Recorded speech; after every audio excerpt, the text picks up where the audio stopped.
Olá, IPCA! Hoje é sexta-feira, dia 9 de março de 2012. É o nosso 26º dia de Maratona Bíblica. Nossa leitura hoje, diferente daquilo que foi anunciado em nosso boletim, será nos capítulos 9 e 10 de Lucas.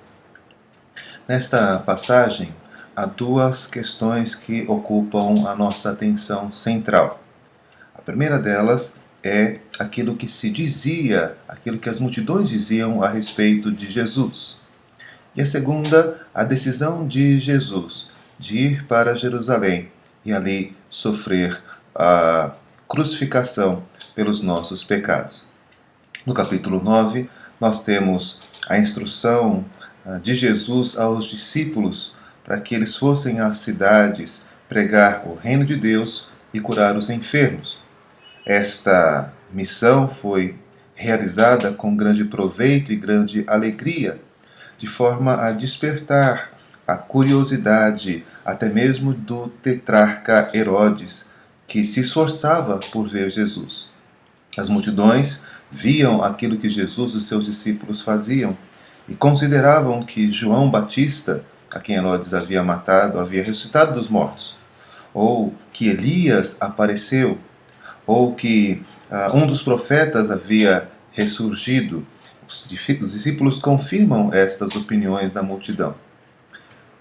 Curiosamente, não é citada aqui a possibilidade de Jesus ser o Cristo, algo que se dizia a respeito de João Batista, talvez porque Jesus não fazia aquelas transformações que estavam nas expectativas do povo. No entanto, Jesus demonstra o seu poder e demonstra o seu cuidado para com o povo, alimentando aquela multidão de 5.000 homens e dando a eles pães e peixes multiplicados através da oração e do poder de Deus.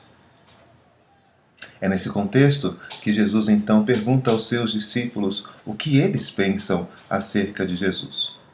E a resposta de Pedro vem pronta e perfeitamente afirmar que Jesus é o Cristo de Deus. Ele é o enviado para a nossa redenção e para a transformação da nossa vida. É exatamente diante deste contexto, deste conceito, que Jesus vai afirmar que vai para Jerusalém e ali vai sofrer na mão dos principais sacerdotes e pelos escribas e ser morto para ressuscitar no terceiro dia. Esse conceito estava obscurecido pelos discípulos, mas é mencionado constantemente daqui por diante. Jesus afirma a necessidade de que aquele que o segue saiba que está indo em direção à cruz. Quem quer me seguir, a si mesmo se negue, dia a dia toma a sua cruz e siga-me. E esta é a instrução que Jesus dá aos seus discípulos. Na transfiguração, nós temos a afirmação de que Moisés e Elias conversavam com Jesus justamente sobre este fato. Lucas é o único evangelista que registra o teor da conversa entre Jesus e esses dois personagens centrais do Antigo Testamento. Jesus, ao curar o menino, desperta a admiração, a maravilha do povo ante a majestade de Deus. Mas é justamente diante desta admiração do povo que Jesus volta a reafirmar que o Filho do Homem está prestes a ser entregue nas mãos dos homens. É nesse ponto que Lucas, no capítulo 9, verso 51, diz que se completaram os dias em que Jesus deveria ser assunto ao céu. E diante disso, então, ele manifesta no seu semblante a intrépida resolução de ir para Jerusalém. E esta resolução, de fato, é vista no rosto de Jesus, porque uma cidade samaritana, ao ver Jesus chegar com esta disposição, não o aceita, rejeita recebê-lo, a ponto de chamar, despertar a ira de Tiago e de João, que queriam jogar fogo do céu contra aquela cidade. Mas Jesus os repreendeu dizendo que o Filho do Homem não veio destruir as almas dos homens, mas para salvá-las. O preço do discipulado é novamente citado no final do capítulo 9. Quem quer seguir Jesus tem que entender que não terá onde reclinar a cabeça. Deverá deixar outras prioridades e outros valores para trás para pregar o reino de Deus. Não pode pôr a mão no arado e olhar para trás. Esta disposição, então, é expandida.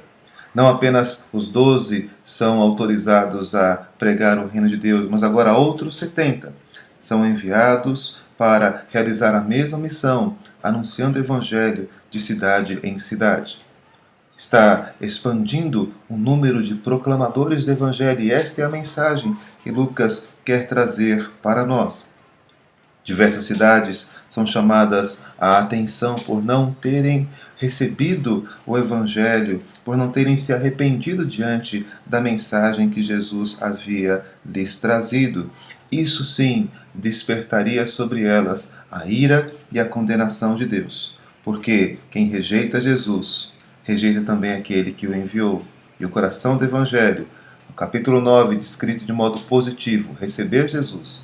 Aqui no capítulo 10 é visto de modo negativo. Quem o rejeita vai também rejeitar aquele que o enviou.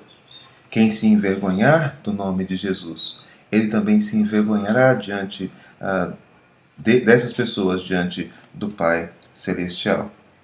Ao regressar, os 70 estão felizes porque os demônios se submetiam ao seu nome. Aquilo que fora impossível após a descida do Monte da Transfiguração tornara-se uma realidade. Mas Jesus repete a autoridade que deu a esses discípulos.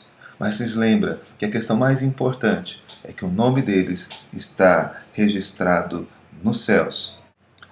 Naquele momento, Jesus exultou agradecendo a Deus, porque o Evangelho estava sendo revelado a pequeninos e não a sábios e instruídos, de forma que eram a estas pessoas que o Pai estava revelando o Filho. E por isso aqueles discípulos eram bem-aventurados, porque podiam ver e ouvir aquilo que reis e profetas quiseram ver e não ouvir. Nesse texto, então, nós temos estas situações que caminham agora para o final do Evangelho. As multidões estão maravilhadas do poder de Jesus, mas veem nele não mais do que um poderoso profeta. Mas os discípulos encontram em Jesus o Cristo, o seu Redentor. Mas ainda não conseguem entender que esta condição levará Jesus a morrer pelos nossos pecados e a sofrer para a nossa redenção. Esta é a maneira como Jesus demonstra o seu amor, o seu cuidado e o modo como ele implanta o seu reino. E cada um de nós que quiser fazer parte deste reino deverá também tomar a sua cruz, negar-se a si mesmo, seguir Jesus, sentar-se aos seus pés e ouvir a sua instrução, repetir os seus atos, cuidando daqueles que são necessitados. Precisa ser assim a minha vida, precisa ser assim a sua vida, para que nós glorifiquemos a Deus. Vamos orar? Concede-nos, ó Deus, a graça de pensar sobre Jesus não apenas como alguém que nos maravilha, que nos traz admiração, como aconteceu com o próprio Herodes, mas nos faça discípulos de Jesus, de tal forma, Pai, que possamos reconhecer nele o Cristo de Deus, e que possamos então, ó Deus, nos aproximar dele, não apenas pela sua glória, mas também, ó Deus, nos aproximar dele em seu sofrimento, em sua luta, em sua disposição para buscar e salvar o que estava perdido. Dá-nos, ó Deus, esta mesma intrepidez e este mesmo compromisso com o teu Evangelho. É o que nós te pedimos, em nome de Jesus. Amém. Uma boa leitura para todos.